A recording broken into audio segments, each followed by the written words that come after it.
Hey, what's up guys, boy Joe Slam. We'll be counting down the 5 most underrated brawlers inside of season 32. Let's hop straight into it, Slam Army. Hopping straight into it, coming in at number 5, we have Stu. Now, Stu is a top 10 brawler in my opinion. His health buff with his hypercharge paired up just put him at a top, at a better position in the meta, and I feel like not enough players are playing him now. I do see him played more and more in the ranked scene, and I presume it's gonna keep coming. It's gonna keep skyrocketing because Stu is just that brawler where if it's a good skill cap brawler, and if you're good on the Stu, you could just cause so much pressure, cause so much annoyance. You got a good hypercharge paired up with the Gasso heal, you could just instantly heal up, instantly gain your HP back up. You're back in the fight essentially, and he's just gonna be very strong for that. He's a very good assassin. He could tickle the toes of squishy brawlers. He's good into aggro brawlers where he could keep his distance from them. If you want to even keep your distance some more, he's gonna go with his long dash star power instead. And then the only thing that's a problem is like if it's like super healthy and aggro tanks, that's the only thing he'll struggle with, and even then he could play into the right scenarios.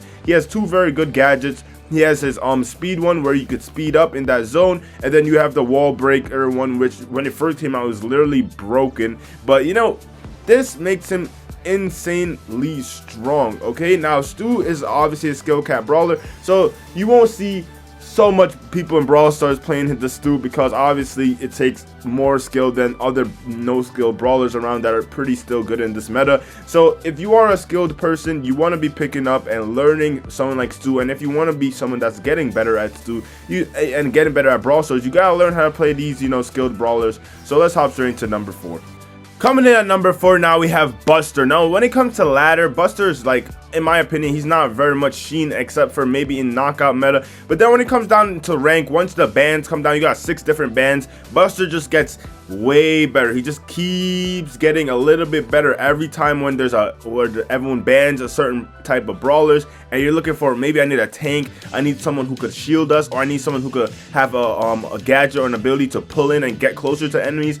Buster is all that combined, and he could passively get his super with teammates around. Just being around him, he passively gets his super. His super could protect from like say Rico balls, like an aggro brawler with a lot of particles. He could protect from that like Tara pets and stuff like that. He's very good into spawnables as well because he could just take care of that with his just normal attack, and then paired up with his ability just to pull you in with his gadget, that just goes for insane amount of plays. He's very good in the knockout meta. He's underrated in the gem grab meta, in my opinion. He's good into hot zone. There's a lot of places where you could find Buster to just find a sneaky way how to win. He has good amount of HP. He's a tank. He has great HP, matter of fact. So you definitely want to be using someone like Buster. He's, in my opinion, not even the most skilled. He's a very easy brawler to learn. Very fun and easy brawler to learn. Very underrated brawler. When he first came out, he was broken, and you guys remember they had to nerf him a lot of times. Like the amount of times they nerfed Laurie and Laurie, they nerfed Buster just as much time. And just like Laurie and Laurie, Buster is still really strong in the meta, still has his own niche in the meta, is gonna thrive in my opinion, and just waiting for that hypercharge. If he gets a good or to decent hypercharge, he's gonna be a problem, a very big problem. Let's hop straight into the next brawler. Hopping into our next brawl, we have Cordelius. Now, Cordelius is starting to become overshadowed, which it just doesn't make any sense to me. Especially even in ranked, I'm starting not to see him as much. But Cordelius does good damage, has amazing gadgets. He could jump over walls, or he could silence. Any silence inside of Brawl Stars is just an amazing thing, no matter what it is. He could silence and he could jump over, so he could play aggro and he could stop aggro. So that's just, how is he not good? And then, like, when you get his super, you put him in a realm where it's a 1v1 scenario, and you have the advantage because it's your super, you're faster than him. They nerfed it so much times. You used to be able to use your gadget and everything. They nerfed it, you can't use your gadget. You can't, like, you're just they're trying to limit it, but at the same time, you're still at the advantage in the 1v1 with Cordelius, and then paired up with his hypercharge, it's literally a confirmed kill. You're a walking big pot in that scenario. If you guys are liking this video, make sure to like, share, subscribe. But Cordelius is that assassin that is just very versatile. You know, a versatile assassin is always someone you like to see. I want to see him played more in rank because I feel like he's very underrated, and you could play him into a lot of great brawlers. Straight into the next brawl. Now we have Otis. Listen to me, Slam Army. Otis is that guy with his recent new hypercharge. His hypercharge, it's good, but at the same time, with his super, it was already a confirmed kill. Now they just can't even run away from you. Like, before they had legs, now they don't have legs. Your hypercharge just stuns them, plus silences them.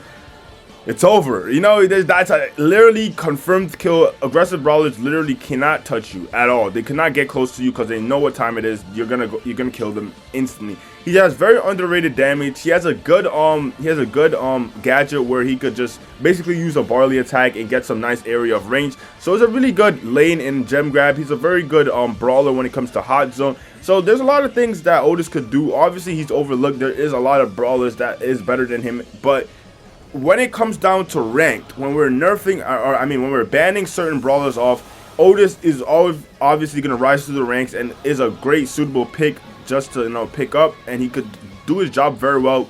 Not at the top level, but at a really good level. I think Otis deserves a lot more respect in this meta, to be honest with you guys. It's absolutely abysmal to me why he's not getting the respect he deserves. And he's a very fun brawler in my opinion as well. Maybe not the most like let's say he's not like a Crow or a Kenji or Surge, but he's a very cool brawler. It's always fun to shut down tanks or assassins or any aggro brawler that's trying to get on top of you. Let's hop straight into the most underrated brawler in Brawl Stars.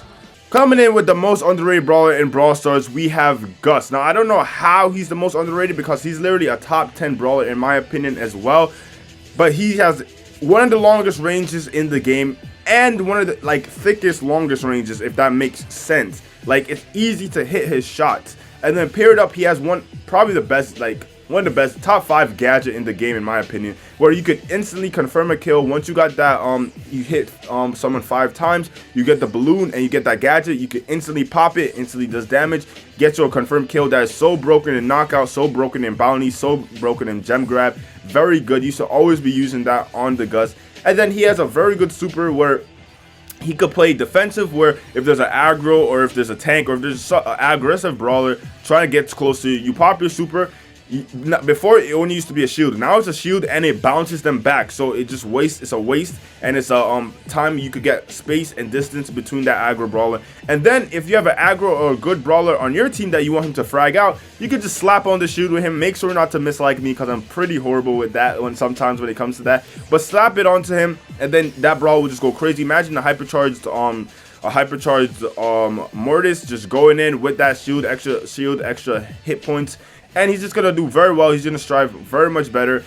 He has one of the best kits inside of Brawl Stars. Like, his whole build is just made for Brawl Stars, made for competitive. And as you can see, he was one of the top 5 most banned and picked brawlers inside of the World Finals. So definitely want to be learning Brawl like Gus. He's not hard to learn. I don't know. I don't know why I don't see him played as much. I really don't. And I need to see him be played more. If you guys are liking this video, make sure to like, to subscribe. This was a calm little video for you guys. I got a lot more content. Like, share, subscribe. It's your boy Joe Slam. We are out.